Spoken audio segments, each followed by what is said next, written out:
રોજિંદુ જીવન છે એને તમે ખૂબ સરસ રીતે આમાં પ્રેઝન્ટ કરવાનો પ્રયાસ કર્યો છે. સૌથી પહેલા વિચાર કેવી રીતે આવ્યો? તો હું જ્યાં જીવું છું અથવા તો જ્યાં મોટો થયો છું એને આજુબાજુમાં ઘટતી ઘટનાઓને લઈને આ ફિલ્મ કુંડાળુનો વિચાર આવ્યો હતો. બહુ સરસ વિકાસભાઈ એક્ટિંગ પણ કરી છે મૂંગા તરીકેની. તો કેટલું ટફ, કેટલું ચેલેન્જિંગ હતું તમારા માટે એક્ટિંગ કરવી? મને એમ હતું કે આમાં બહુ બધા સારા ડાયલોગ્સ ને સો આઈ વોઝ ઓનલી વન કે જેને ખબર છે કે કેવી એકદમ પ્રોપર વેમાં, કેમ કે મારું પણ વતન ત્યાં જ છે, હું સાબરકાંઠામાંથી હિંમતનગરનો છું. ઓકે, તો મને એમ હતું કે આ હું મેનેજ કરી લઈશ અને પછી ખબર પડી કે હું મૂંગો છું. મારું શું આમાં એક્ટ છે કે જે એક બોલી નથી શકતો એવો જે છોકરો છે એના બાપનું જે કેરેક્ટર છે અને એની એક પોતાની વ્યથા છે. સોનાલીબેને પણ બહુ સરસ એક્ટિંગ કરી છે મંગુફઈની. તમારું શું છે એક્ટિંગમાં? એક એવી સ્ત્રીનો પાત્ર છે કે જે ઇમોશનલી બહુ જ થાકેલી છે. પહેલાં જ્યારે સ્ટોરી મેં સાંભળી ત્યારે તો બહુ જ ઇન્ટરેસ્ટિંગ લાગી, બિકોઝ એમાં તો કોઈ શંકા જ નથી. જ્યારે તમે એની ઇવન એક શોર્ટ સિનોપ્સિસ જેવું સાંભળો તો એવું લાગે કે ના, તો કરવા જેવું છે, છોડવા જેવી તો નથી જ.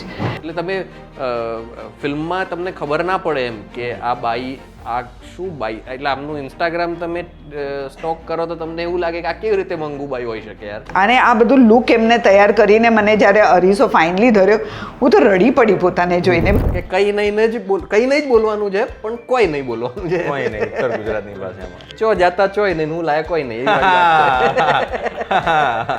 એટલે આખી ટીમને ભાષા શીખવાડી જેમને નહોતી આવડતી, અને જેને આવડતી હતી એને બોલવા ન દીધું. એવું થયું છે. તમારા ડાયલેક્ટ ડિલિવરી કેવી રીતે પ્રેઝન્ટ કરશો તમે? ઇવન મારા માટે બી એ આખું અલગ છે. હા, લહેજો આના ગામનો લહેજો, મારા ગામનો લહેજો બહુ જ અલગ છે. લાકડાનો ભારો ઉપાડીને ફરે છે એમ, લાકડા ભેગા કરતી. તો હવે મેં એમને વડોદરા મારા ઘરની આજુબાજુમાં પ્રેક્ટિસ કરાવી છે ને, તો મારા મોબાઈલમાં એમના ઘરે જઈને લાકડા ઉપાડીને ફરતા બી વિડીયોઝ એમને મને મોકલ્યા છે કે જો રોહિતભાઈ હવે બરાબર ચાલુ છું. કેવા ઇમોશન છે એ સમજવું છે. આમાં દીકરીના કંકુ થાપા પણ તમે બતાવ્યા છે, દીકરીની વેદના પણ એટલી જ બતાવી છે, એક ફાધરની વેદના બતાવી છે. એટલે લેયર્ડ ફિલ્મ છે આ, કોઈ એક વાતને લઈને ચાલતી ફિલ્મ નથી. પછી આમાં જે વહુનો રોલ કર્યો છે એ કોણે કર્યો છે? જેમાં તમે કંકુ થાપા બતાવ્યા છે એ છે શિલ્વા કરીને એક છોકરી છે, એ પણ અમદાવાદની જ છે.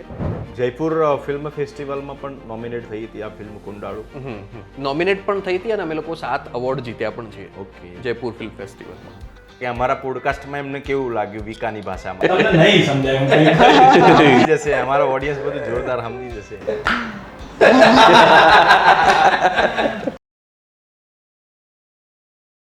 નમસ્કાર. નસીબનું પૂંછડું પકડીને બેસી ના રહેવાય મંગુભાઈ, આપણા નસીબની કોતરામણી તો જાતે જ કરવી પડે. આ ડાયલોગ છે રિસેન્ટલી રિલીઝ થયેલી ગુજરાતી ફિલ્મ જેનું નામ છે કુંડાળુ. એક એવું કુંડાળુ કે જેમાં કેટલીક લખોટીઓ છે, પણ એ લખોટીઓ માત્ર આપણા શૈશવને રજૂ નથી કરતી, પરંતુ જીવનને પણ કનેક્ટ કરે છે. આપ નજીકના સિનેમાઘરોમાં જઈને જોશો તો આપને વધુ ખ્યાલ આવશે. તો કુંડાળુ મૂવીના ડિરેક્ટર, એના એક્ટર આજે ધ જેડી ગુજરાતી શોના મહેમાન બન્યા છે. અને રસપ્રદની વાત તો એ છે કે આ મૂવીનો વિચાર કેવી રીતે આવ્યો હશે, કારણ કે જ્યારે પણ કોઈ રાઇટર આ મૂવી લખે છે ત્યારે એ રિલીઝ થાય અને રિલીઝ થયા પછી તમે જે મૂવી જુઓ છો એની કલ્પનાઓ એને પોતાના માઇન્ડમાં પહેલેથી જ કરી દીધી હોય છે. ઉત્તર ગુજરાતને આવરી લેવાયું છે, ઉત્તર ગુજરાતની સંસ્કૃતિને આવરી લેવાઈ છે, અને રોજિંદુ જીવન અને લગ્ન વ્યથા, ખેડૂત વ્યથા, આ બધી જ બાબતોને આવરી લેવાઈ છે. પરિવાર સાથે તમે જોઈ શકો છો. રોહિત પ્રજાપતિ છે જેમણે બહુ સરસ મજાની સ્ક્રિપ્ટ લખી છે. Thank you. સ્વયં ગઢવી છે, બહુ સરસ મજાનો એમને એક્ટ કર્યો છે. વિકાસ તરીકે એમણે એક્ટિંગ કરી છે, જેમાં મૂંગાનું પાત્ર નિભાવ્યું છે. અને બેને મંગુફઈનું બહુ સરસ મજાનું જે કેરેક્ટર છે એ એમણે નિભાવ્યું છે. સોનાલીબેન છે એમનું નામ છે, ને વૈભવ બિનીવાલ છે જેમને વિકાસના ફાધરનો બહુ સરસ મજાનો રોલ કર્યો છે. તો રોહિતભાઈ, શરૂઆત તમારાથી કરીએ. ઉત્તર ગુજરાત એનું જે રોજિંદુ જીવન છે એને તમે ખૂબ સરસ રીતે આમાં પ્રેઝન્ટ કરવાનો પ્રયાસ કર્યો છે. સૌથી પહેલાં વિચાર કેવી રીતે આવ્યો? સૌથી પહેલાં એવું છે કે ઉત્તર ગુજરાતનું કહીશ એટલે એવું છે કે એ મારા જ ગામનું અને મારા જ પ્રદેશની ઘટના છે. કારણ કે હું ત્યાં રહ્યો છું, હું ત્યાં મોટો થયો છું અને હું 25 વર્ષ સુધી 20 વર્ષ સુધી ત્યાં જ હતો. તો એ મારા લોહીમાં છે એમ. તો મેં મારા ઘરની વાર્તા કીધી છે એવું કહીશ હું. ઓકે. તો હું જ્યાં જીવું છું અથવા તો જ્યાં મોટો થયો છું એને આજુબાજુમાં ઘટતી ઘટનાઓને લઈને આ ફિલ્મ કુંડાળુનો વિચાર આવ્યો હતો મને. ઓકે. તો કે એ વાર્તા કેવી છે એમ મારે એમ એટલા માટે. તો વાર્તામાં તમે જે ઓડિયન્સને ટચ કરવાનો ટ્રાય કર્યો છે એમાં સૌથી વધારે ફોકસ શેના ઉપર કર્યું છે? શું બતાવ્યું છે તમે? સૌથી વધારે ગામડામાં રહેતી પ્રજા અને એકદમ નિખાલસ અને ભોળી પ્રજા, એમનું રોજિંદુ જીવન અને એમના જીવનના નાની નાની ખુશીઓ અથવા તો નાની નાની ઈર્ષાઓ અથવા તો નાના ડ્રામા, નાના નાટક એમના જીવનમાં કેવા થતા હોય અથવા તો એમના ગોલ શું હોય એમ. કે એક છોકરો જન્મ્યો કોઈના ઘરમાં તો એ છોકરાનું આપણે કેવું હમણાં સિટીમાં કેવું કે મારો છોકરો એન્જિનિયર બનશે તો મારો છોકરો ડોક્ટર બનશે કે એવું એમ. તો ગામડામાં કેવું કે છોકરો જન્મે તો અમુક એક ઉંમર થાય પછી એમ કે આ છોકરી શોધવી પડશે હવે. એટલે સૌથી મોટું ટેન્શન તો એ જ હોય કે આને ક્યાં ગોઠવીશું આને. ક્યાં ગોઠવીશું. હા, બસ એ ગોઠવણ કરવાની જે વાત છે એ આખી કુંડાળાની મેઇન વાત છે. એમાં વ્યથા પણ છે. હા. એટલે એ ગોઠવણ કરવાની ઘટના અને પાછો છોકરો મૂંગો છે ઉપર. તો કેવી સિચ્યુએશન ક્રિએટ થાય એ છે વાત આખી. બહુ સરસ વિકાસભાઈ એક્ટિંગ પણ કરી છે મૂંગા તરીકેની. તો કેટલું ટફ, કેટલું ચેલેન્જિંગ હતું તમારા માટે એક્ટિંગ કરવી?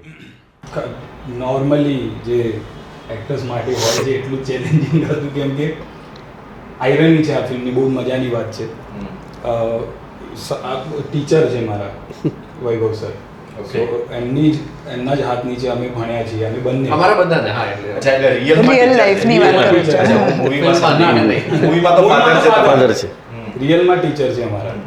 તો સર ફિલ્મમાં છે, મેમ છે ફિલ્મમાં, બીજા ઘણા બધા એક્ટર્સ ફિલ્મમાં છે અને બધા લગભગ મને અને આને છોડીને, મને અને રોહિતને છોડીને બધા જ એ જગ્યાનું કોઈ નથી. આયરની એ છે કે I was the only one કે જેને એ લહેકો, એ લહેજો આપણે જે કહીએ ઉત્તર ગુજરાતી લહેજો, અને બહુ જ એમાં ફરક છે. સાબરકાંઠાનો લહેજો અલગ છે, મહેસાણાનો અલગ છે. તો સમહાઉ મને એમ હતું કે આમાં બહુ બધા સારા ડાયલોગ્સ ને સો આઈ વોઝ ઓનલી વન કે જેને ખબર છે કે કેવી એકદમ પ્રોપર વેમાં, કેમ કે મારું પણ વતન ત્યાં જ છે, હું સાબરકાંઠામાંથી હિંમતનગરનું છું. ઓકે. તો મને એમ હતું કે આ હું મેનેજ કરી લઈશ અને પછી ખબર પડી કે હું મૂંગો છું. જે સરસ રીતે બોલી શકતો હતો એ મૂંગો છે. તો ખાસું બહુ જ પહેલાં તો શોધ્યું મેં. મારા ઘરની સામે એક છોકરો રહેતો હતો, એ બોલી નથી શકતો અને સાંભળી પણ નથી શકતો. તો પણ એ જે રીતે રિએક્ટ કરે છે તમારી વાત ઉપર, તમને બહુ જ આમ ઝીણવટ ભરી નજરથી નોટિસ કરે કે શું બોલી રહ્યા છે.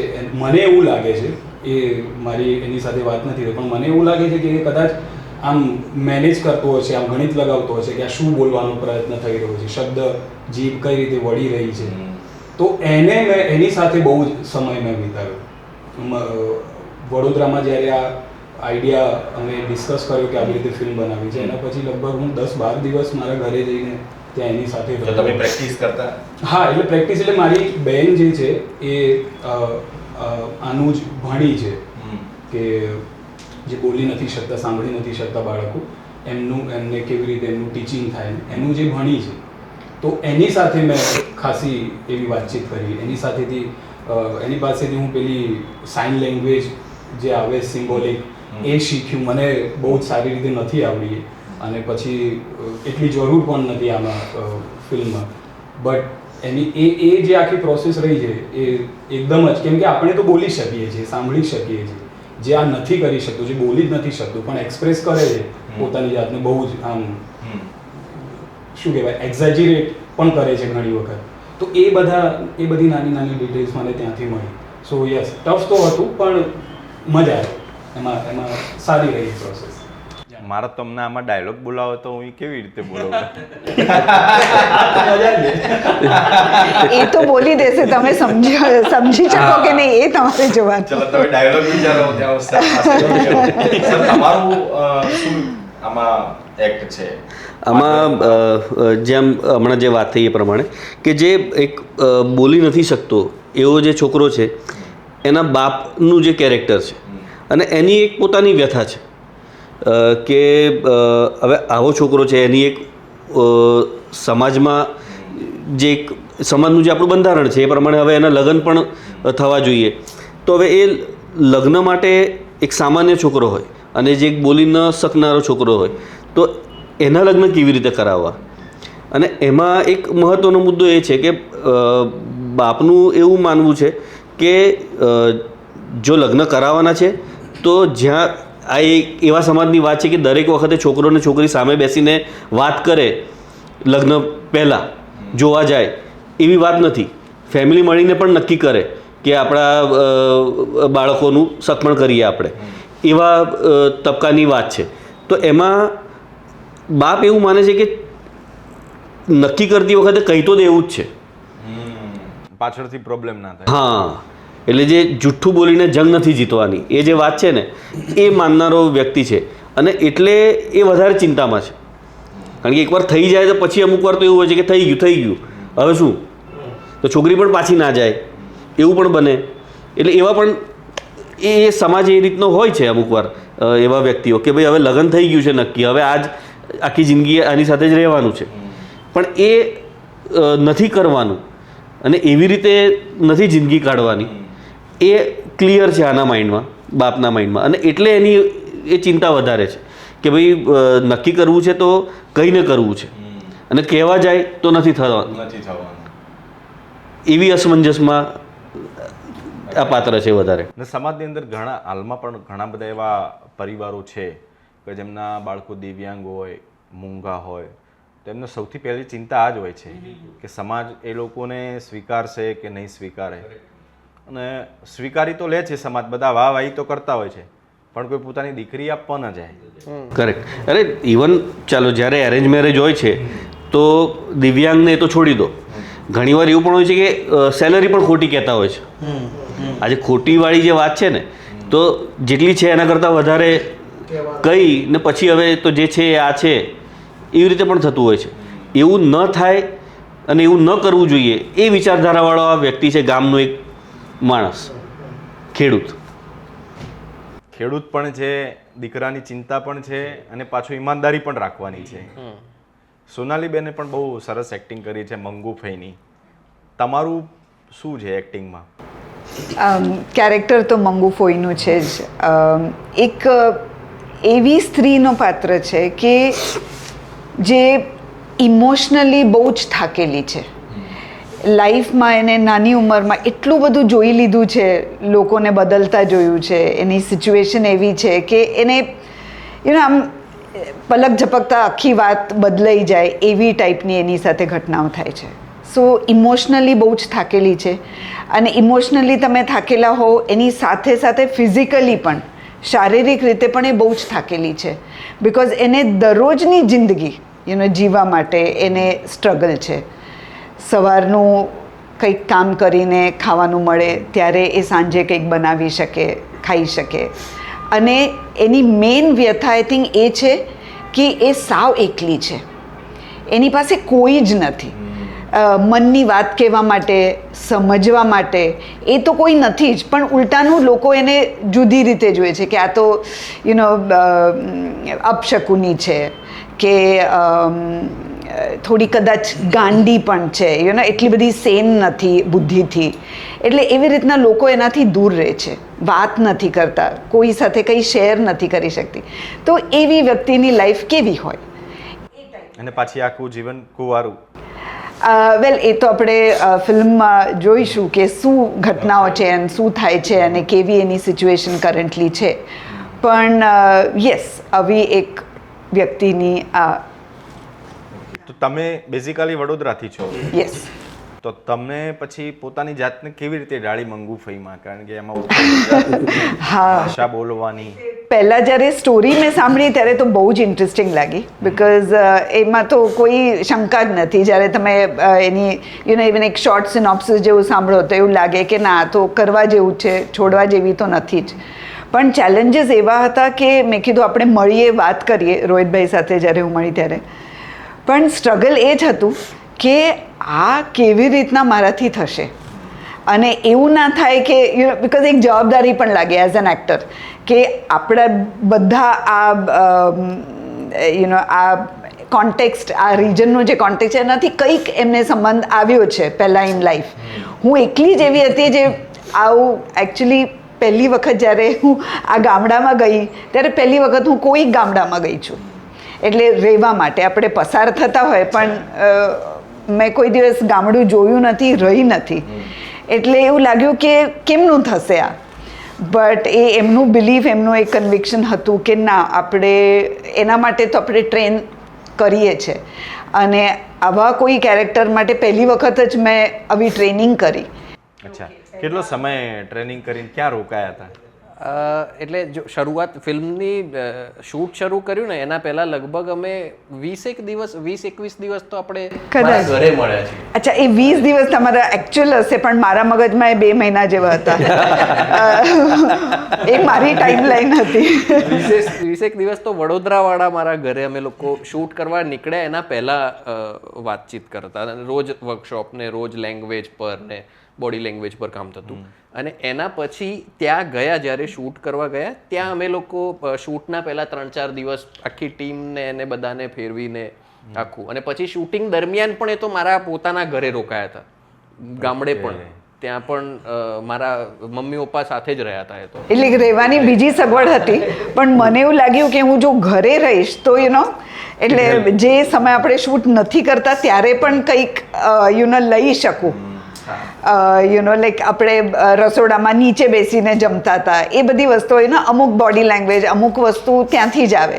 તો એ સેડ નહીં, એવું જ કરીએ આપણે કે હું તમારા ઘરે જ રહું. અને આવી છે, હા એ આવી છે. એટલે એ દેખાય છે કે આ એટલે તમે ફિલ્મમાં તમને ખબર ના પડે એમ કે આ બાઈ, આ શું બાઈ. એટલે આમનું ઇન્સ્ટાગ્રામ તમે સ્ટોક કરો તો તમને એવું લાગે કે આ કેવી રીતે મંગુબાઈ હોઈ શકે યાર. એટલે આઈ ડોન્ટ થિંક, એટલે હજી સુધી કોઈએ એવી રીતના મને ઇમેજિન નહીં જ કરી હોય. મેં પોતાને ઇમેજિન ના કર્યું હોય એવી રીતે જેવી રીતના એમને કરી. એટલે અમારું ફર્સ્ટ લુક ટેસ્ટ જે હતું મને યાદ છે, મને તો અરીસો એમને આપ્યો નહીં કે ના લેતા તમે, તમને ડાયજેસ્ટ નહીં થાય આ વસ્તુ, પણ અમે કરીએ છીએ. પણ ઇન્ટરેસ્ટિંગ હતું તમારા માટે? બહુ જ ઇન્ટરેસ્ટિંગ. અને આ બધું લુક એમને તૈયાર કરીને મને જ્યારે અરીસો ફાઇનલી ધર્યો, હું તો રડી પડી પોતાને જોઈને. બિકોઝ આપણને એટલું પ્રેમ કરતા હોય આપણે પોતાથી કે આવું એક કેરેક્ટર છે. બટ એમાં એમનું વિઝન હતું. એ ઓફકોર્સ આપણે શહેરમાં બેસીને આવી રીતના જોઈએ તો આપણને કલ્પના ના આવે, પણ ત્યાં એ જગ્યાએ, એ વાતાવરણમાં, એ સિચ્યુએશનમાં જ્યારે મેં પોતાને મૂકી ત્યારે એવું લાગ્યું કે ના આવી જ હોય. તમને અને વૈભવ સાહેબને સૌથી વધારે લેંગ્વેજમાં તકલીફ પડી હશે, કારણ કે આ બંને તો ઉત્તર ગુજરાતમાંથી બિલોંગ કરે છે. સર તો સર છે. ના તો પણ એટલે ઓબ્વિયસલી રિજિયન બદલાય એટલે પ્રદેશ નાની વસ્તુ ઓબ્ઝર્વ કરવાની, એમની ભાષા, બોડી લેંગ્વેજ, બિલકુલ એમાં ફરક પડે જ. અને એમાં શું છે, તમે વધારે સાંભળી હોય ને એ જ એરિયામાં મોટા થયા હો એનો અલગ પ્રભાવ છે. બીજું ગામની વાત કરીએ તો ગુજરાતમાં મોટાભાગે આપણને છે ને કાઠિયાવાડી ટોન ઘણીવાર સાંભળવા મળી જતો હોય. પણ અને આમાં એવું નથી કે તમે ગાંધીનગર બાજુ આવો ને તો ઉત્તર ગુજરાતી છાંટ આવવા માંડે તમને કાન પર, પણ પ્રોપર ગામડામાં જ જવું પડે તમારે. એક જે એરિયા છે પર્ટિક્યુલર કે ભાઈ એમાંય ફરક આવતો હોય, કે મહેસાણા અલગ ને સાબરકાંઠા અલગ, તો એ જે ડિટેલિંગ છે એમાં તો કમ્પ્લીટલી પછી સરેન્ડર થવું પડે, કારણ કે ડિરેક્ટરને એ લેંગ્વેજ ખબર છે, એ ત્યાંના છે. અને પછી એ જે કહે છે એ પ્રમાણે આપણે ચાલવું પડે. કરેક્ટ. એટલે ખાસી વાર તો ઘણી વાર તો એવું થતું હતું એમ કે ખાસા બધા શબ્દ લખેલા હોય અંદર, એટલે હું લખું બી ઉત્તર ગુજરાતી ભાષામાં એમ, કારણ કે વાંચીને કરવાનું છે બધાને. કયા શબ્દો હતા એ પણ કહેજો. એ હમણાં તો એક્ઝેક્ટ મને યાદ નથી, પણ યાદ આવે તો હું કહી દઉં છું. એ શબ્દો હતા એમ કે આમ વાંચે. અને કોઈ જે છે ને કોઈ તો ક્યારેય નહોતું સાંભળ્યું. હા, એટલે કઈ કઈ એમ કઈ આપણે નહીં કહેતા કોઈ નહીં એમ. હા, તો કે કંઈ નહીં જ બોલવાનું છે પણ કોઈ નહીં બોલવાનું છે. કોઈ નહીં, ઉત્તર ગુજરાતની ભાષામાં. ચો જાતા ચોય નહીં, હું લાયક કોઈ નહીં, એવી વાળી વાત છે. એ વાળી વાત છે એમ કે એટલે શબ્દો સાંભળીને એવું કે આવું તો ના હોય લાયર, તારાથી ભૂલ, એટલે ઘણા એવું એ થતી હતી ડિસ્કશન એમ કે તમારાથી ભૂલ નહીં થઈ ને લખવામાં ગઈ. મેં કીધું ના એવું નહીં, આવું જ હોય. કારણ કે બોલવાનું એ રીતે હોય એટલે તમે બટ ઓબ્વિયસ છે કે એ જ રીતે લખ્યું હોય. પણ એમને જે કીધી ને મેઇન મુખ્ય વાત એ વસ્તુ એ છે કે આપણે જ્યારે ગુજરાતી ભાષાની વાત આવે છે ત્યારે સૌથી પહેલાં એક તો આપણને બોલિવૂડ ને જે બહારની બધી પિક્ચરોમાં ગુજરાતી ભાષા એટલે આપણે સૌથી પહેલાં એને કાઠિયાવાડી જ કન્સિડર કરીએ છીએ. અને જે ટોન પણ પર્ટિક્યુલર એક ટોન છે અને એ ટોન જ આપણે બધી જ હિન્દી ભાષાઓમાં એ જ ટોન વાપરીને આ જ ગુજરાતી હોય એમ. જેમ ખાવા પ્રત્યે છે કે મીઠું કોણ ખાય, તો કે ગુજરાતી બધા આખું ગુજરાત મીઠું જ ખાય. સ્ટીરિયોટાઇપ આખી વાત એમ. તો એવા કોઈ તમારા ડાયલોગ ડિલિવરી છે કે જે તમને યાદ હોય એવું કંઈ, કોઈ એકાદી લાઈન? મારા માટે એડવાન્ટેજ એ હતું કે મને બીજી કોઈ પણ એવી આમ ડાયલેક્ટ વાળી મને કોઈ જ ભાષા બીજી ખબર નહોતી. એટલે જે કંઈ મેં લર્ન કર્યું એ એમની પાસેથી જ કર્યું. એટલે અનલર્ન કરવાનું કંઈ નહોતું. એટલે એક પ્રોસેસ એક ઓછી થઈ ગઈ. બટ ના એટલે અમુક વર્ડ્સ લાઈક નેકળો એ મારા માટે બહુ નવું હતું કે પોણી, નેકળો, પછી બીજી કઈ પેલું એવા અમુક બટકો રોટલો, બટ સો એ બધા અમુક મેં કોઈ દિવસ સાંભળ્યા જ નહોતા, આવા ટર્મ્સ જ નહોતા સાંભળ્યા. તો એ તમારો કોઈ ડાયલોગ હતો સાહેબ આમાં ફાધર તરીકેનું કોઈ નહીં? હા, પણ હવે એ હમણાં મને એવું એટલો યાદ બહુ ટાઈમ થઈ ગયો છે. ખાસો ટાઈમ થઈ ગયો છે, 5 વર્ષ થઈ ગયા શૂટને 5 વર્ષ થઈ ગયા. પણ જેમ કે આ છે કે ભાઈ તારા લગ્ન હું કરાવોય તો કરાવોય જે છે ને એટલે કરાવીશ એ આપણું શુદ્ધ છે, પણ એને થોડુંક ક્યાંક અલગ રીતે આવે. પણ આ કરાવોય આખું જે છે ને એ તો ક્યારે સાંભળવું પણ નહોતું એમ, એવી રીતે. ચાલ હુંની જગ્યાએ મું છે એ બરાબર છે કે એ પણ ખબર હતી કે ચાલો હુંની જગ્યાએ મું કરાવો હોય, ચો આ પણ ખબર, કરાવો હોય કોઈ આ જે આખું છે ટોન એ ખ્યાલ નહોતો કે ત્યાં શૂટ પર જઈને જ સાંભળ્યો. એટલે આખી ટીમને લગભગ આખી ટીમને ભાષા શીખવાડી જેમને નહોતી આવડતી, અને જેને આવડતી હતી એને બોલવા નથી દીધું. એવું થયું છે. એવું થયું બેઝિકલી. તો તમારા ડાયલેક્ટ ડિલિવરી કેવી રીતે પ્રેઝન્ટ કરશો તમે? પણ તોય તમે જ્યારે ફિલ્મ જોશો ને સાંભળશો ને તો યુ વિલ નોટિસ કે ભલે પેલું મૂક માણસ બોલે પણ તોય એનું ખબર પડી જાય કે શું કહેવા માંગે. એ જ જગ્યાનું તમને ફીલ થશે. એનું કારણ પણ છે. સી આમાં કેવું હોય, બે ફરક હોય કે બોલીને સાંભળી ન શકનારા હોય ને એના કાન પર તો લહેજો પણ નથી ગયો, પણ આનું કેરેક્ટર છે એ બોલી નથી શકતું, સાંભળી શકે છે, તો એને લહેજો એના મગજમાં એ જ ગયો છે. એટલે એ જે બોલે છે ને એટલે બોલવાનો પ્રયત્ન કરે છે ટૂંકમાં, એ કે સમજાવવાનો, એક્સપ્રેસ કરવાનો, એમાં એ લહેજો તો એના મગજમાં છે એ પ્રમાણેનું જે એક્સપ્રેસ કરે છે એવી રીતનું છે. ઇવન મારા માટે બી એ આખું અલગ છે. હા, લહેજો આના ગામનો લહેજો, મારા ગામનો લહેજો બહુ જ અલગ છે. એ 3 જિલ્લા છે ને, સાબરકાંઠા, બનાસકાંઠા અને મહેસાણા, એ અલગ વસ્તુ છે, અલગ પેલું છે. એટલે તો માની લઈએ કે આપણું મૂવી રિલીઝ થઈ ગયું છે બધા થિયેટરોમાં, અને બધાને આપણે વિનંતી કરીએ છીએ કે ભાઈ તમે બધા જોવા પરિવાર સાથે જજો, તો તમે તમારા લહેજામાં કરી બતાવો. કરવું જ પડશે ભાઈ, તો જ અમારા વ્યુઅર્સને તો જ મજા આવશે ને. આ કેમેરાની સામે ના વિકાસની જેમ કરવાનું. હા, વિકાસની જેમ આ તો ભરોસો થાય કે તું એ જ છે એમ. બોડી લેંગ્વેજ સાથે કરજો. તો હું એમ કહું છું કે પહેલા તું બોલીને કર, પછી આ એક્સપ્રેસ કરશે. આગળ જઈને તું બોલ, તમે બોલો પછી ગઢવી સાહેબ એક્સપ્રેસ કરશે. તો એવું છે કે પિક્ચર તમારા નજીકના બધા જ થિયેટરોમાં આવી જાય છે, એટલે જેટલી બને એટલી જલ્દી જઈ અને જોઈ આવો. તમને બધાને મજા આવશે, જબ્બર મજા પડશે, અને તમને બધાને એવું લાગશે કે તમારી જ વાર્તા છે. એટલે જાઓ અને જોઈ આવો.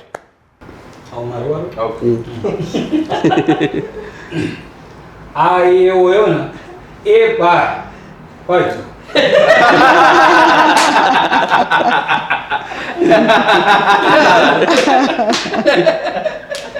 જઈ આવો બસ. બધા કેરેક્ટર કેવી રીતે શોધ્યા કે આ આમાં જ ફિટ બેસશે, આમાં જ ફિટ બેસશે ને આમાં જ ફિટ બેસશે? અરે એમાં એવું છે કે અમે લોકો એટલે ફિલ્મ માટે મળ્યા એના પહેલા થિયેટર તો અમે લોકો કેટલાય ટાઈમથી કરીએ છીએ. એટલે મેં થિયેટર વડોદરામાં થિયેટરમાં જ મેં માસ્ટર કર્યું છે MS યુનિવર્સિટીમાંથી, અને ત્યાં જ હું થિયેટર પ્રેક્ટિસ કરતો હતો.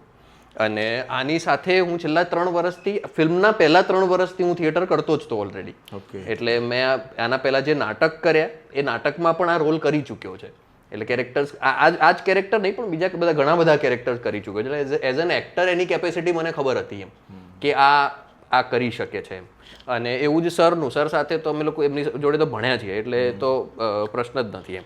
આઈ એમ ઇન્ટરેસ્ટેડ ટુ નો મને કેવી રીતના તમે આમનું એવું હતું કે એટલે મને જે કેરેક્ટર જોઈતું હતું, મંગુ નામની જે કેરેક્ટર છે એ કેરેક્ટર પહેલાં તો સૌથી પહેલાં તો આ નજરમાં ના જ આવ્યા હોય કે આપણે સોનાલીબેનને જ મંગુ ફોઈ બનાવીએ, એવું તો નહોતું જ આવ્યું પહેલાં તો. એ તો સિમ્પલ વસ્તુ છે. પણ પછી વડોદરામાં મેં જેટલા પણ એક્ટર્સ જોયા એ બધાને મગજ એટલે કોઈની જોડે ચર્ચા તો નથી કરી, પણ મગજમાં મને કરતાં મને જે શું કહેવાય પેલું ફીલ જોઈએ ને એમ ફીલ, અને બીજું કે આઈને યા હોમ કરીને પડી જવું એમ કે આ કર નાખવું છે આપણે, એ વાળી વાત મને નહોતી મળતી ક્યાંય. અને એ વાત હું શોધી રહ્યો હતો ને એમાં કશીક વાત આપણી ચાલતી હતી એક નાટકને લઈને. તમે એક નાટક નહીં તમે એક નાટક પ્રેઝન્ટ કર્યું હતું વડોદરામાં, એ મને બહુ ગમ્યું હતું અને મેં તમને મેસેજ કર્યો હતો કે બહુ રાવતો. યસ, રાવતો. બરાબર. તો એ મેં નાટક કર્યું હતું, એને નાટક આ જોવા આવ્યા હતા અને પછી એના વિશેની કંઈક વાત ચાલતી હતી. મેં કીધું બહુ સરસ છે, નેક્સ્ટ ટાઈમ તમે કંઈ પણ કરો તો. કોલેજમાં તો પછી એ વાત થઈ ને, એ વાત થતા મારા મગજમાં થોડુંક ગળાતું જઈ ગયું. મેં કીધું આ સોનાલીબેનને એકવાર પૂછી તો જોઈએ. તો એમને મેં ફિલ્મની વાત કરી કે આવી રીતે એક વાર્તા છે, તો એમને કીધું હા ઇન્ટરેસ્ટેડ તો છું જ, વાર્તા સંભળાવો તમે. અને પછી મેં એમને વાર્તા કીધી, અને વાર્તા કીધા પછી મેં એમને એવું કીધું કે આટલો ટાઈમ લાગશે, આવી રીતે શૂટ થશે, અને બહુ જ અલગ કેરેક્ટર છે તમારા કરતાં, તો મારી મહેનત અને ટીમની મહેનત તો બધી સાઈડ પર રહેશે, પણ તમારી એઝ એન એક્ટર તમારી 100% પણ નહીં, હું કહીશ કે 1000% મહેનત જોઈશે. તો હું હજી તો સેન્ટેન્સ પૂરું કરું એના પહેલાં તો એ કે હા રેડી, એ તો કરવાનું જ હોય ને. તો હા એ જોયું છે એમ. એટલે મને એવું યાદ છે કે ફિલ્મમાં એવું છે કે પેલી મંગુ જે છે ને એ પેલો લાકડાનો ભારો ઉપાડીને ફરે, બળી તો એક શબ્દ છે, લાકડાનો ભારો ઉપાડીને ફરે છે એમ, લાકડા ભેગા કરતી. તો હવે એ મેં એમને વડોદરા મારા ઘરની આજુબાજુમાં પ્રેક્ટિસ કરાવી છે ને, તો મારા મોબાઈલમાં એ એમના ઘરે જઈને ઘરે લાકડા ઉપાડીને ફરતા બી વિડીયોઝ એમને મને મોકલ્યા છે કે જો રોહિતભાઈ હવે બરાબર ચાલુ છું, મારા અગાશીમાં લઈને ફરું, આજુબાજુના લોકો જોઈએ કે શું કરી રહ્યા છે. કેટલું ગામડાની બાઈક કેવી હોય કે આમ અહીં મૂકી દીધું આપણે ગામડામાં પેલી ડેગડી મૂકી દીધી કે ભારો મૂકી દીધો ને પછી હાથ આમ ફરતા હોય તો ડેગડીને કઈ ના થાય, એ ભારો ના પડે. તો મેં એમને એ જ કીધું હતું, મેં કીધું આ જો થઈ જાય ને આપણાથી તો મંગુ નીકળી. અને સાચે ફિલ્મમાં સીન છે એમનો પકડ્યા વગર ચાલવાનો. તો બળી તો તાપણી બીજી કરી કે નહીં? ના, એ કન્ડિશન એ બળી તો એનું એ જ રાખવાનું વગર એનો બેલેન્સ સેટ હતો. પણ મજા આવી છે. મેં જે ટ્રેલર જોયું એટલે મને તો જ્યારે પહેલી દ્રષ્ટિએ જે માણસના અંદરથી નીકળે એટલે એવું જ લાગે કે આમાં ખૂબ બધા ઇમોશન છે. તો જ્યારે મૂવી જોઈએ ત્યારે તો એકદમ કોઈ પણ માણસ પોતાને કનેક્ટ કરી શકે. 100%. કેવા ઇમોશન છે એ સમજવું છે. આમાં દીકરીના કંકુ થાપા પણ તમે બતાવ્યા છે, દીકરીની વેદના પણ એટલી જ બતાવી છે, એક ફાધરની વેદના બતાવી છે, એક ફોઈ છે જેને આપણે ફઈ કહીએ આપણી લેંગ્વેજમાં, કે એની આખા ગામ ફઈ તરીકે લોકો એને ઓળખે છે, તો એની વેદના છે. મતલબ દરેક એક કેરેક્ટરની એક વેદના છે. એટલે એવું છે કે મારે બીજી વાર્તા કરવી હોય ને, આ બીજી કોઈ વાર્તા ફિલ્મની કહેવી હોય તો આ ફિલ્મના એક કેરેક્ટર પાસે એક વાર્તા છે. એટલી હદ સુધીની કેપેસિટી છે દરેક કેરેક્ટરમાં. એટલે હું બાપનો પાસ્ટ જોવા જાઉં અને બાપનું એ કરવા, અને એ છે પણ ખરું ફિલ્મમાં, તમને ક્યાંક ને ક્યાંક એમના સેન્ટેન્સમાં અથવા તો એમના બોડી લેંગ્વેજમાં એ દેખાશે પણ ખરું કે કેમ બાપ આવો છે, કેમ એમણે કીધી છે ઈમાનદારી, એ કેમ આટલો ઈમાનદાર છે. વાત છે, એ ઘટના છે. એ બધું એટલે દરેક અને એ વાત એ બાપના એની વાઈફ સાથેના એટલે આની મા સાથેના સંબંધ પર આધારિત છે. એનો સ્વભાવ કેમ આવો છે, એનો પણ જે પોતાનો સ્વભાવ પ્લસ દીકરાને લઈને જે હેપી બેનની આપણે વાત કરી છે અત્યારે અનફોર્ચ્યુનેટલી આપણી વચ્ચે નથી, પણ એ એમનો જે કેરેક્ટર છે એ કેમ એવું છે અને એની શું ભાવના છે છોકરાના લગ્નને લઈને, એ પણ એક એટલે લેયર્ડ ફિલ્મ છે. આ કોઈ એક વાતને લઈને ચાલતી ફિલ્મ નથી. એમાં વાત ભલે આની હોય પણ એમાં ઇમોશન્સ ને એના લેયર્સ છે. તમે એક થ્રેડ એનો એક રેશો અલગથી આમ પકડો ને તો ફાધરની આખી બેક સ્ટોરી એક આખી અલગ જ ફિલ્મ બની શકે. બધા જ કેરેક્ટર પર એવું છે કે એ બની શકે એટલી વાર્તાઓ છે એમાં. ક્યાં ક્યાં શૂટ કરી છે ફિલ્મ ખેરાલુની આજુબાજુમાં, ખેરાલુ અને વડગામ, હા ખેરાલુ અને વડગામ તાલુકાના ગામડાઓમાં શૂટ થઈ છે વાહ, બેઝિકલી. બનાસકાંઠાનું વડગામ, હા અચ્છા બનાસકાંઠામાં શૂટ કરી. બનાસકાંઠાનું વડગામ અને મહેસાણાનું ખેરાલુ. બરાબર છે. અને કેટલો ટાઈમ લાગ્યો શૂટમાં? આ શૂટ થતાં મને 28 દિવસ લાગ્યા 2 સ્કેડ્યુલમાં. એટલે પહેલું જે સ્કેડ્યુલ હતું એ 16 દિવસનું હતું અને બીજું જે સ્કેડ્યુલ હતું એ 12 દિવસનું હતું. ના, પહેલું 12 દિવસનું હતું અને બીજું 16 દિવસનું હતું. તો શૂટ કરતી વખતે તમારી ઘણી બધી મેમરી હશે. હા, બહુ બધા એન્જોય કર્યો હશે. બધું બહુ જ. ફિલ્મ એકચ્યુઅલી અમે લોકોએ જમવાનું ભાવ્યું તું કે નહોતું ભાવ્યું ઉત્તર ગુજરાતમાં? સીઝન તો કદાચ અલગ હતું, અલગ સિઝનમાં. અમે તો ઠંડીમાં શૂટ કર્યું છે. બાજરીના રોટલા પછી પેલું છે ને લીલી હળદરનું શાક. લીલી હળદરનું શાક, ટોઠા વોઠા બધું ખવડાવી દીધું છે.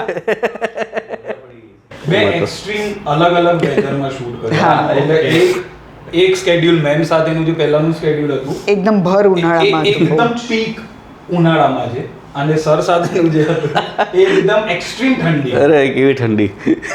અને અરે બહુ જ એટલે કડાકો મારતી ઠંડી. એ પઠાર છે યાર. ખેતરનો જે સીન છે તાપણા વાળો, એ તાપણાની નજીક જે એટલે તો મેં તમને પૂછ્યું કે બળીતાનું તાપણું કર્યું કે નહીં કર્યું. એ રાતનું શૂટ હતું અને આ લોકો કંઈક 3-4 કલાકનો ટાઈમ લઈને ચાલતા હતા અને આપણે બહુ ઓછા સમયમાં એને પૂરું કર્યું. તો પણ અને એમાં બનિયાન પહેરીને બેસવાનું, બંડી પહેરીને. કે તમે જ્યાં શૂટ કર્યું ત્યાં બાજુમાં અમારું ગામ છે એટલે અમને આઈડિયા આવી ગયો હતો. 9 કિલોમીટર વડગામથી. તમારું કયું ગામ? ગોળા. અચ્છા, ગોળા નથી. તાપણા પાસે આખો સીન જે શરૂ થાય છે ને પછી વાંધો નથી આવતો, પણ તાપણા સુધી આવવાની જે પ્રોસેસ હતી ને એ ખાટલા પરથી ઉઠીને આવવાનું છે. તો શોટ ચાલુ થાય ત્યારે ખાટલા પર છીએ તો એ ઓઢવાનું ગોદડું પણ ઠંડુ. એમાં પહેલા એવું થયું કે પહેલા તાપણા વાળો શોટ કમ્પ્લીટ કરી અને પછી પેલો ખાટલા વાળો શોટ હતો. તો હવે તપાઈ ગયું છે, શરીર ગરમાવો આવી ગયું છે. હવે તમે ત્યાં પથારીમાં પડ્યા છે ત્યાંથી ફરીથી ઊભું થઈને તમે વિચાર કરો કે બનાસકાંઠા જે જિલ્લો છે અમારો જિલ્લો એ પશુપાલન સાથે જોડાયેલો છે. ત્યાં ખેડૂતનું જીવન કેવું કે અમારી જે બહેનો છે રોજ સવારે 4-5 વાગે ઉઠી ગમે એવી કડકડતી ઠંડી હોય તો ગાયો ભેંસો દોવા જવાનું. ઘણા તો ઓઢવાનું એમના યુઝ ટુ થઈ ગયા હોય કે સાલ પણ ના નાખે. એટલે એ લોકો માટે તો સામાન્ય છે આ બધું. સિસરાણામાં બી શૂટ થયું છે. અચ્છા, સિસરાણામાં પણ? સિસરાણા મારા મામાનું ઘર થાય એકચ્યુઅલી. ઓકે. હા, તો મારું મોસાળ ત્યાં છે. તો સિસરાણા વાળા ભોણાભાઈનું મૂવી જોઈએ. હા, એવું છે. ઓકે, ખૂબ ઇન્ટરેસ્ટિંગ છે તમારું મૂવી તો. હા, 28 દિવસ તો તમે કીધું કે તમારા જે સ્કેડ્યુલ કરેલું હતું તો પછી બીજો પણ સમય થયો હશે આમાં એનું સોંગ? હા, એટલે 28 દિવસ તો ખાલી મેં શૂટ. હા, સોંગ છે ને 28 દિવસ તો 7 સોંગ છે નાના કરીને. અચ્છા. હા, એટલે કહી શકો કે શેના વિશે છે સોંગ? શું છે? લગ્ન ગીતો છે. One liner. હા, લગ્ન ગીતો છે. પછી એક લવ સોંગ છે. ઓકે. હા, એ પણ છે. અને બીજું એક આમનું જે કેરેક્ટર છે, મંગુનું જે કેરેક્ટર છે એ કેરેક્ટરની વેદના એક સોંગ છે બેઝિકલી. એ સોંગ 2 વાર આવે છે ફિલ્મમાં. એક ગરબાના રૂપમાં પણ આવે છે કે જે સોંગ પર અમે ગરબો પણ કરી શકીએ છીએ, અને જ્યારે કોઈ એકલું હોય, જ્યારે કોઈ એની મી ટાઈમ જેને કહીએ આપણે, ત્યારે પણ એ સોંગ ગાઈને એ પોતાની વેદના કરી શકે છે. અને એ સોંગના જે શબ્દો છે એ ઇન્ટરેસ્ટિંગ છે. એ આખી વાત આખું બધું કહી દે છે એમ કે ઢુકડા ઘેર જાવું કે સેટા ઘેર જાવું, વાહ, પણ જે ઘેર જાવું કાયદામાં રહેવું. બેઝિકલી. એટલે એ જે વુમન સ્ત્રીની જે પરિસ્થિતિ છે અથવા તો મંગુની જે પરિસ્થિતિ છે એ ભૂમિ ત્રિવેદીએ ગાયું છે. વાહ, સરસ. હા, અને એ અવેલેબલ છે યુટ્યુબ પર, તમે એ જોઈ શકો છો. તો એટલે ઢુકડા તમે આ ઘર જાઓ કે આ ઘર જાઓ, એટલે એકવાર લગ્ન થયા પછી ગમે ત્યાં જ્યાં બી જાઓ, પણ તમારી એક લિમિટ છે, એ લિમિટમાં રહેવાનું. મેં એટલે જ કીધું ને કે બહુ બધા ઇમોશન છે આમાં. સોંગ સાંભળીએ તો વધારે ઇમોશન. બિલકુલ, મ્યુઝિક છે ને આ ફિલ્મનું એક બહુ મહત્વનું પાસું છે. અને મજાની વાત જ હા, મ્યુઝિક ડિરેક્ટર પણ સ્વયં જ છે. સ્વયં અને મ્યુઝિક પણ એણે જ કરેલું છે. રાઈટ. બીજા કયા એવા કેરેક્ટર છે આ મૂવીમાં જેમને બહુ સારું કામ કર્યું છે? લગભગ બધાય જ. હા, ધ્રુવ કરીને એક છોકરો અમદાવાદનો છે, અને ધ્રુવ પંડિત. હા, અમે લોકો ફિલ્મ પહેલા ક્યારેય નહોતા મળે. અમે લોકો ખાલી મેં એનો એક ફોટો જોયો હતો અને એક એને ઓડિશન મોકલ્યું હતું, એ જોયું હતું મેં. અને એ ઓડિશન પણ આ ફિલ્મ માટે નહોતું, એ બીજા કોઈ કામ માટે હતું, અને મેં જોયું હતું. અને પછી એને મેં કીધું બોલાવી દો આને, તો એને બોલાવી દીધો. એ વડોદરા આવ્યો, અને વડોદરા આવ્યો એટલે તો એવો હતોય નહીં જેવો ફોટોમાં દેખાતો હતો. એટલે એ ફોટો તો એને ક્લીન છે કે એક મૂછો સાથે હતો કંઈક ફોટો. અને પછી વડોદરા આવ્યો એટલે તો આટલી મોટી દાઢી ને બોડી વોડી બની ગઈ. મેં કીધું યાર આ તો એ છોકરો નહીં જે મેં જોયો હતો, તો આ તો કેમનો કરશે? તો હવે પણ આવી ગયો છે, અમે લોકોએ જ ભાડું આપ્યું છે અમદાવાદથી વડોદરા, તો આવી ગયો છે તો એક કામ કર, તું રીડ તો કર, એકવાર જોઈ જો તારાથી બેસે. અને છોકરાએ રીડ કર્યું ને એકવાર ઓડિશન ત્યાં આપ્યું. મેં કીધું યાર આ ચમન તો આ જ છે, ધ્રુવ છે. તો પછી બહુ જ સુંદર, બહુ જ સુંદર. પછી આમાં જે વહુનો રોલ કર્યો છે એ કોણે કર્યો છે?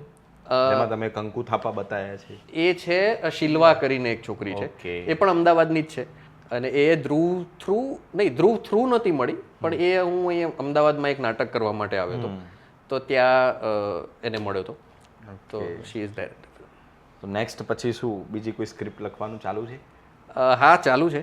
મારી પાસે લખેલી 2 સ્ક્રિપ્ટ છે જે હું થોડાક ટાઈમમાં બનાવવા જઈ રહ્યો છું. અને પછી મજાની વાત એ છે કે 2માંથી એક હજુ પણ ઉત્તર ગુજરાતની ભાષામાં જ છે. સારું, તો મને બોલાવજો. ઉત્તર ગુજરાતનું જ કલ્ચર છે. સો અને મારો એ પ્રયત્ન છે, કારણ કે મને જે ભાષા વિશે અથવા તો જે કલ્ચર વિશે વધારે ખબર છે, એ ભાષાને એ કલ્ચર પર હું ફિલ્મો બનાવું તો ઓથેન્ટિસિટી જળવાઈ રહેશે. મને એવું લાગે છે એમ કે પછી જે મને કલ્ચર ખબર જ નથી, એ કલ્ચરમાં જઈને સ્ટડી કરીને પણ લોકો બનાવતા જ હોય છે, બટ સ્ટીલ મારો એવો પ્રયત્ન છે ને રહેશે. જયપુર ફિલ્મ ફેસ્ટિવલમાં પણ નોમિનેટ થઈ હતી આ ફિલ્મ કુંડાળુ.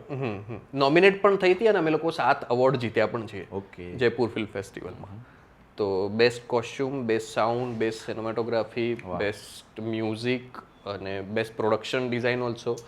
એટલે એમ કરીને 7 જે એમના મોટા મોટા એવોર્ડ હતા બધા જ કુંડાળુ જીતી હતી. ઓકે, અત્યારે ઓલમોસ્ટ બધી જગ્યાએ રિલીઝ થઈ ગઈ છે મૂવી? હા, ગુજરાતમાં બધી જગ્યાએ રિલીઝ થઈ ગઈ છે. પ્રોડ્યુસર્સના નામ લઈ શકો તો તમે કોણ કોણ? એટલે એ પણ છે, એક ઘટના એવી છે કે આવી વાર્તા કે જે ગુજરાતના એક છેડામાંથી આવતી હોય અને પ્રોડ્યુસર ત્રણમાંથી એક પણ ગુજરાતી નથી. આમ રહે છે એમાંથી 2 ગુજરાતમાં રહે છે ને એક અમેરિકામાં રહે છે, પણ છતાં પણ આવી વાર્તા પર ભરોસો કરીને પૈસા ઇન્વેસ્ટ કરવા, એટલે એ પણ એક બહાદુરીનું જ કામ છે. સુચિત્રા પરીખ, નીના અરોરા અને પ્રિયા કૃષ્ણાસ્વામી. એમાં પ્રિયા મેમ છે એ ત્યાં રહે છે, યુએસએ રહે છે. ઓકે. અને નીના મેમ અને સુચિત્રા મેમ જોડે અમે એટલે પહેલેથી થિયેટર કરતા જ હતા જોકે. ઓકે. એટલે 3 પીપલ પ્રોડક્શન એમની કંપની છે. આઈ હોપ કે મેં જેટલું પણ કમ્યુનિકેટ કર્યું તમારી સાથે તો મને તો ઘણું બધું જાણવા મળ્યું, મજા આવી. અને કેટલીક તમારી પણ બાઉન્ડ્રી છે કે જ્યાં સુધી ફિલ્મ જોવા ના જઈએ ત્યાં સુધી તમે એને નહીં કહીએ, ના કહી શકો. કાયદે में रहोगे तो फायदे में रहोगे. हाँ, નહીં કહી શકીએ, નહીં કહી કહી નહીં શકીએ. તમે જોશો ને તો એનું ફીલ અલગ છે, બહુ મજા. હા 100%. હા, એ છે. એટલે અમે તો જોશું જ, પણ જે મિત્રો જોઈ રહ્યા છે એમને પણ વિનંતી કે તમે પણ ભાઈ બધા જઈને જોઈ આવજો, બહુ મજા આવશે. ને ફેમિલી સાથે જોઈ શકાય. હા, ફેમિલી સાથે બિલકુલ જોઈ શકાય એવી પિક્ચર છે. એટલે બે ઝીઝક બધા જોઈ આવજો. અને તમે બધા 1 by 1 એકવાર આપણા દર્શકોને અપીલ કરી દો અથવા સાથે અપીલ કરી દો. હા, તો મજા આવશે. ફિલ્મ રિલેટેડ બધા જોઈ આવે. આ કેમેરો છે. હા, ઓકે. સો દોસ્તો, જો તમને અમારી વાતો સાંભળીને મજા આવી હોય અથવા તો તમને જો ગુજરાતી ભાષામાં ગુજરાતના કલ્ચરમાં એક નવી વાર્તા અને એક નવી ફિલ્મ જોવાની ઈચ્છા હોય તો અમારી ફિલ્મ રિલીઝ થઈ ચૂકી છે તમારા આજુબાજુના થિયેટર ગૃહમાં. તમે બુક માય શો પર સર્ચ કરશો તો તમને મળી જશે કુંડાળુના નજીકના શો. તો આજે જ જઈને જોઈ આવો અને તમારા રિવ્યૂ અમારા સુધી પહોંચાડો. ઇન્સ્ટાગ્રામ પર અમારું પેજ છે કુંડાળુ ધ ફિલ્મ, અને અમે બધા જ અમારા સાચા નામથી ઇન્સ્ટાગ્રામ પર છીએ. તો તમે અમને જણાવો, તમારા રિવ્યૂ જરૂર આપજો. એવું કેમ કીધું બધા સાચા નામ પરથી? નહીં હોતા ઘણા. એટલે કોઈને સર્ચ કરવા હોય તો એમ સાચા જ નામ નાખશો તો મળી જશું. અને કુંડાળુ મૂવીનું પણ પેજ બનેલું છે. કુંડાળુ મૂવીનું પણ પેજ છે, તો જણાવશો. હા, બધા જ કહેશે તો બસ આ જ વાત છે. માટીની વાત છે અને બહુ સરસ ઉત્તર ગુજરાતનું કલ્ચર જે રીતે ઝીલાયું છે આ પિક્ચરમાં, અને માનવીય સંવેદનાઓ પણ બહુ સરસ રીતે ઝીલાઈ છે. તો આ બધું એક સરસ પેકેજ છે, જોવાની ખરેખર મજા આવશે. મારું તો એવું માનવું છે કે ફિલ્મ જોતા જોતા તમે નવલકથા વાંચતા હો એવી ફીલ આવશે, એવી રીતની આ ફિલ્મ બની છે. તો પ્લીઝ જુઓ, થિયેટરમાં જઈને જુઓ, મજા આવશે. મારા માટે આ ફિલ્મ એક લવ સ્ટોરી જેવી છે, અને લવ સ્ટોરી નોટ નેસેસરલી બે એક હીરો એન્ડ હિરોઈન વચ્ચે હોય, એ બે ભાઈઓ વચ્ચે હોઈ શકે, મા દીકરા વચ્ચે હોઈ શકે, ફાધર એન્ડ સન. એટલે એમાં ઘણા બધા રિલેશનશિપ્સ પણ એક્સપ્લોર થયા છે, એમની કોમ્પ્લેક્સિટી શું હોય, એક સિચ્યુએશનને લઈને એ બધા કેવી રીતના રિએક્ટ કરે, એ બધું પણ જોવાની બહુ જ મજા આવશે. તો પ્લીઝ આ થિયેટરમાં જઈને તમે આ ફિલ્મ જુઓ અને તમારી વાત અમારા સુધી પહોંચાડો કે તમને આ ફિલ્મ કેવી લાગી. Thank you. તમને એમને તો ગઢવી સાહેબે તો કહી દીધું છે, તો હવે એ એવું કહેશે કે અમારા પોડકાસ્ટમાં એમને કેવું લાગ્યું વિકાની ભાષામાં. તમને નહીં સમજાય. ના, સમજી જશે, અમારો ઓડિયન્સ બધું જોરદાર સમજી જશે. થેન્ક્સ અ લોટ. તમારી બધાની સાથે બહુ મજા આવી વાતચીત કરવાની. આઈ હોપ દોસ્તો આ પોડકાસ્ટ આપને ગમ્યો હશે. ગમે તો સૌને કહેજો, અને ન ગમે તો અમને કહેજો. ધ દિલ કી બાત કરતા હું ધ જેડી ગુજરાતી શો.